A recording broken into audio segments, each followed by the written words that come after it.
Kanina pa paikot-ikot si Mireya sa buong paligid, pero wala talaga siyang makita kahit na isang kasambahay. Hindi niya tuloy maiwasan ang magtaka. Ang alam niya talaga, maraming mga kasambahay si Rovan. Pero bakit parang naubos yata? Ni isa man lang sa kanila, hindi niya malang mahagilap. Kanina pa siya naboboard. Gustuin man niyang tawagan ng mga kaibigan niya na sila Jasmine at Devon. Wala naman na siyang cellphone. Hindi niya yun nabitbit nung sa pilitan siyang isinama ni Jonas paalis ng isla.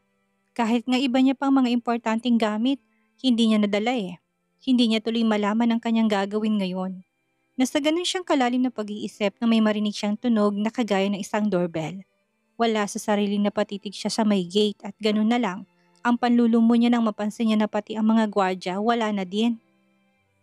Hindi niya tuloy malaman kung ano ang iisipin niya. Ano bang nangyari sa bahay na to? Bakit nagkandawala ang lahat ng mga tao? Wala na siyang nagawa pa kung hindi ang mabilis na naglakad patungo sa may gate. Sumilip na muna siya bago niya yung binuksan. Yes? Nagtataka niyang tanong sa lalaking nabungaran niya. Naka-formal na kasuotan ito at may hawak na isang bugkos ng bulaklak. Miss Mireya Ocampo? Tanong nito sa kanya. Kunot noon naman siyang kaagad na tumango. Yes, ako nga. Sino po sila? Nagtatahang tanong niya dito. Para sa iyo po ma'am, galing po kay Sir Rovan de Salvatierra. Sagot din naman kaagad nito sabay abot sa kanya ng hawak nito isang bukos ng rosas. Nagtataka man pero mabilis niya na rin tinanggap yun. Ha? Thank you. Nakangiting sagot niya. Hindi niya tuloy maiwasan na makaramdam ng kilig. Gosh, ganito ba talaga siya kaimportante kay Rovan? Dahil pati bulaklak na gawa siyang bigyan. Ang sweet niya. Feeling niya tuloy, mas lalo na siyang nagkakagusto dito. Malayong malayo kasi talagang ugali nito kumpara sa ugali ni Jonas eh. You're welcome po ma'am. Sagot naman nito at mabilis na itong naglakad paalis. Hindi naman mawala-walang ngiti sa labi ni Mireya nang muli niyang isinara ang gate. Hindi niya mapigilan ang makaramdam ng kilig na naglalakad siya papasok ng bahay. Yakap-yakap niya ang red roses na padala para sa kanya ni Rovan. Saktong pagkapasok niya sa malapalasyong bahay, narinig niya naman ang pagtunog ng telepono. Wala sa sariling napatitig siya doon at walang pagdadalawang isip na sinagot yon. Hello? Mireya, Han, kamusta ka dyan? Dumating na bang sekretary ko at natanggap mo na bang mga bulaklak? Sagot naman ng isang lalaki sa kabilang linya na walang iba kundi si Rovan. Yes, actually sobrang nagulat ako. Bakit naman may pabulaklak ka pa? Halata ang kilig sa boses na sagot niya dito.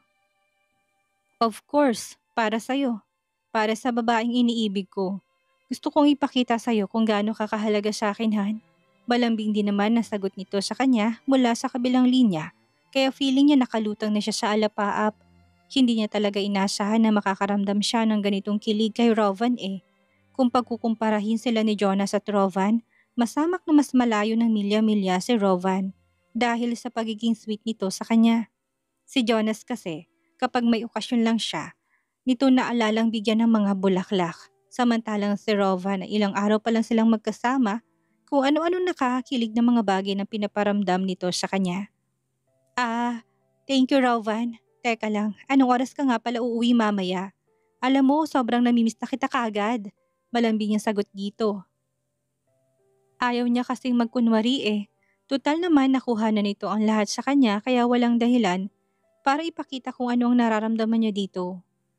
Bakit? Namiss mo ba ako? Pwede ako umuwi ngayon din dyan kung gusto mo. Sagot din naman ito mula sa kabilang linya. Abot-abot tuloy ang ngiti sa labi niya. Ha? Talaga? Naku, baka naman busy ka. Makakapaghintay pa naman ako eh. Sagot niya naman kaagad dito. Feeling niya tuloy para siyang teenager ngayon na kausap ang kanyang crush.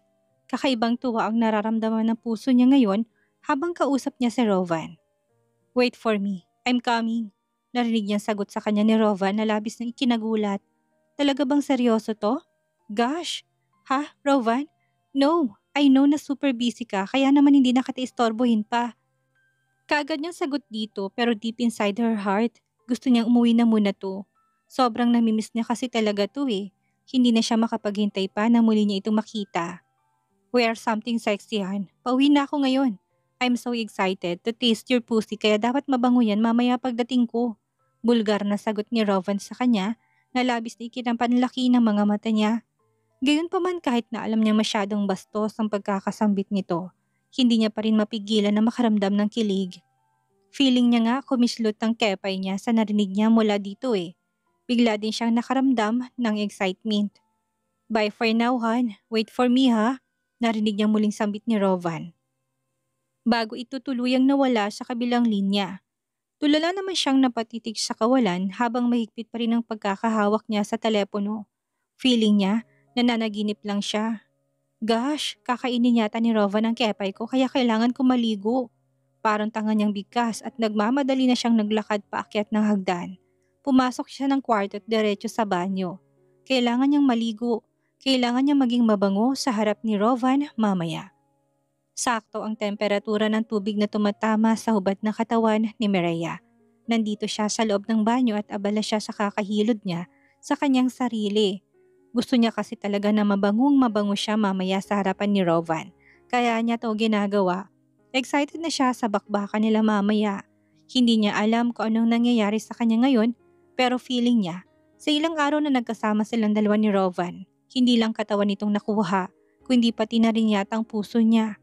Mas matindi pa nga yatang nararamdaman niya kay Rovan kumpara kay Jonas noon dahil walang kahirap-hirap na naibigay niyang katawan niya sa binata. Kay Jonas kasi hindi talaga. Malakas ang kanyang self-control pagdating kay Jonas. Kahit na makailang ulit nang nakiusap sa kanya ito na kung pwede daw ba silang mag-sex. Malaki kasi talaga ang paninindigan niya noon na sa unang gabi pagkatapos nilang ikasal, sa kanya palang ibibigay ang pagkababae niya dito. Kaya lang, nagloko si Jonas kaya walang kasalang magaganap at ngayon, nasa piling na siya ni Rovan. Kailangan niya nang maging ready kung ano man ang magiging kahinatnan ng lahat-lahat. Rovan, malapit ka na ba? I felt hot na. Hindi niya maiwasang sambit habang haplos niya ang sarili niya. Sinasabon niya yun ng feminine wash at hindi niya mapigilan na makaramdam ng kiliti sa bahaging yon, na parang bigla siyang nag-init at hinahanap na ng sistema niya si Rovan. Hindi na nga siya nakapagpigil. Rovan, bilisan mo.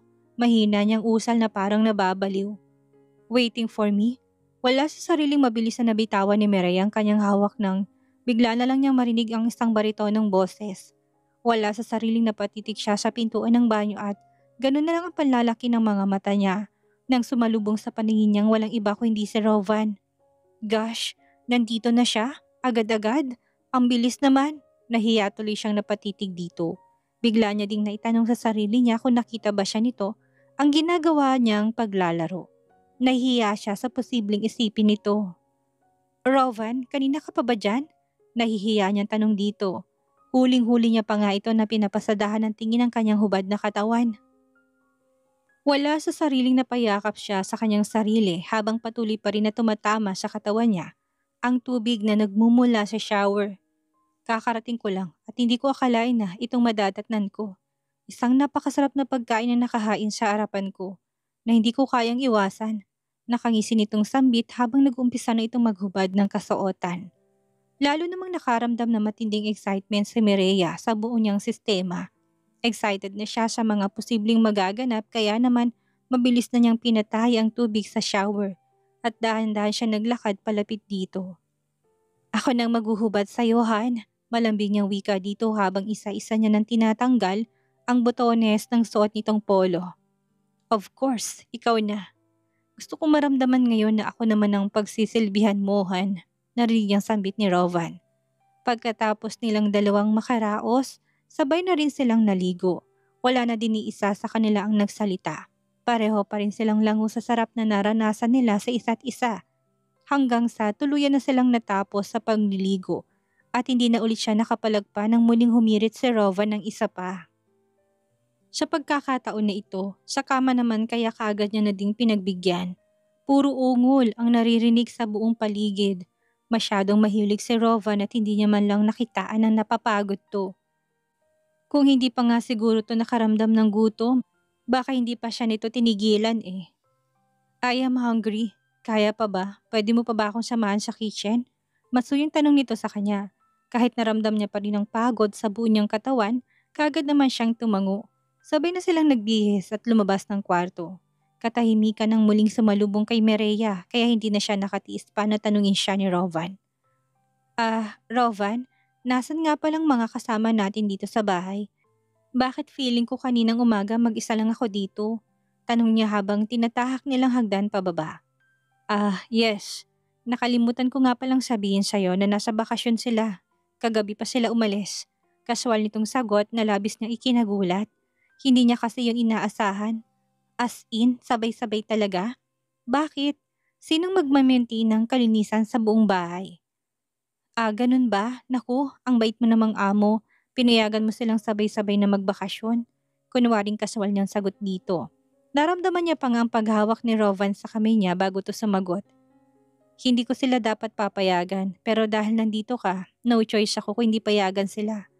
Look, Mireya, I hope you don't mind. Ngayon nandito ka na sa tabi ko. Mas gusto ko kasi na masolo ka nang walang ibang tao nakakakita sa lahat ng gagawin natin. Kaswal nitong sagot na nagpangiti sa kanya. Sa isang iglap, biglang tinanggap niyang naging paliwanag nito. Well, not bad. Siguro gusto lang talaga siyang masolo nitong si Rovan. Ang sweet talaga ng lalaking to.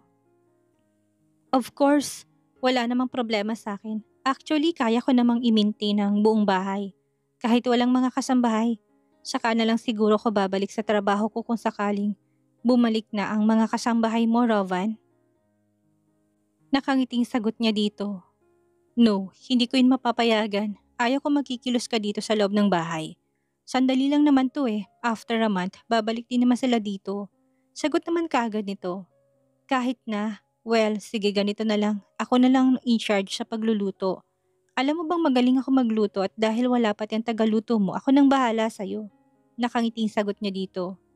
Whatever, basta wag mong pahirapan ang sarili mo, Mireya. Ikaw ang queen sa bahay na ito at ayaw ko nahihirapan ka.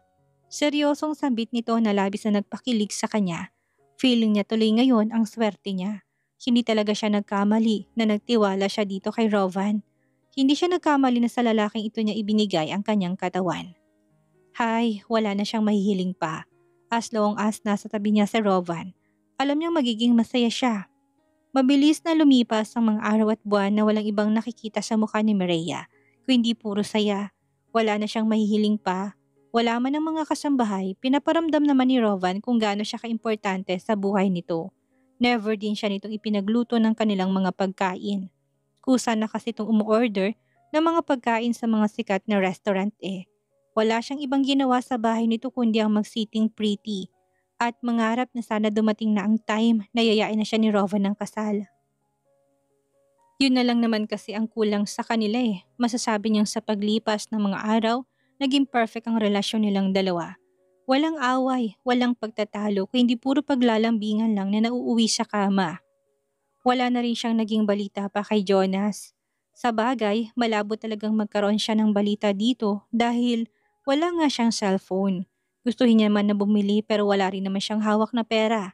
Nahiya niya kasi itanong kay Rovan kung nadala ba nito ang mga personal niyang gamit na naiwan sa isla.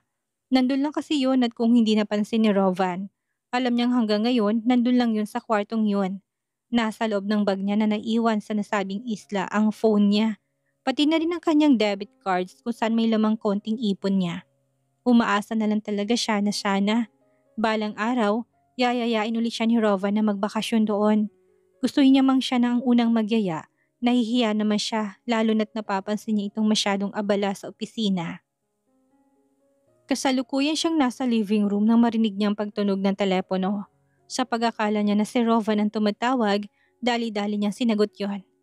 Hello Han, napatawag ka? Nakangiti niyang sagot. Ngunit ang ngiti na yon ay biglang naglaho na marinig niyang nasa kabilang linya. Isang babae. Boses babae. Mireya, ikaw ba yan? Sagot ng boses babae na sa kabilang linya. Hindi niya naman maiwasan ng magtaka. Nabobosesa niya kung sino man ang tumatawag pero ayaw niyang i-entertain. Lalo na't alam niyang malabong mangyari yon. Sino ka? Bakit mo ko kilala? Kinakabahan niya tanong dito. Ilang segundo din ang lumipas bago to nagsalita. It doesn't matter kung sino ako pero talaga bang ikaw si Mireya? Ano nangyari? Bakit nasa bahay ka ng pinsan ko? Seryosong sagot nito. Lalo naman siyang nakaramdam na matinding pagtataka. Nahihimigan niya kasi sa boses ng kausap niya ang matinding pag-aalala. Sino ka nga ba kasi? Bakit ayaw mo magpakilala? Pinsa ka ba ni Rovan? Anong pangalan mo? Seryosong tanong niya din dito. It doesn't matter kung sino ako. But Mireya, anong nangyari? Ang tagal mong nawala ah. Ayos ka lang ba? Seryosong muli nitong tanong. Of course, I'm okay. Rovan loves me very much at masaya ako sa piling niya. Now tell me, sino ka ba talaga? Muli niyang tanong dito, nakaramdam na siya ng panic lalo na't kaboses talaga ni Leticia tong kausap niya eh.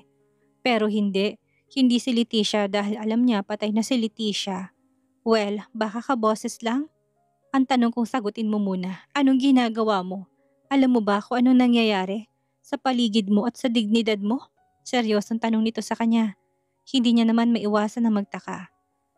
Anong ibig mong sabihin? Nagtataka niyang tanong. Nakakapag-social media ka pa ba? Nakakapanood ka pa ba ng mga balita? Ng YouTube? Lahat? Social media account?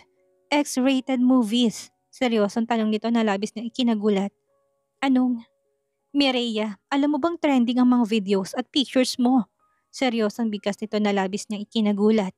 Pakiramdam niya biglang nanginig ang buo niyang katawan dahil sa narinig. Hindi siya makapaniwala.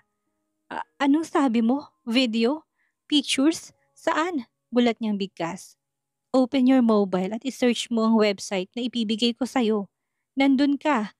Mga pictures, videos. God, Mireya, saan ka ba nagpupunta? Bakit hindi mo to alam? Seryosong tanong nito. Hindi naman siya makapaniwala sa narinig. Kusa na din nalaglag ang mga luha sa kanyang mga mata. Hindi niya kasi alam kung anong pinagsasabi ng kausap niyang ito eh. Lalo na't wala naman siyang hawak na phone ngayon. Nakita mo na ba? Nabuksan mo na? Seryosong tanong nito. Nabanggit na nito ang nasabing website pero dahil wala nga siyang cellphone, paano niya magagawa yun?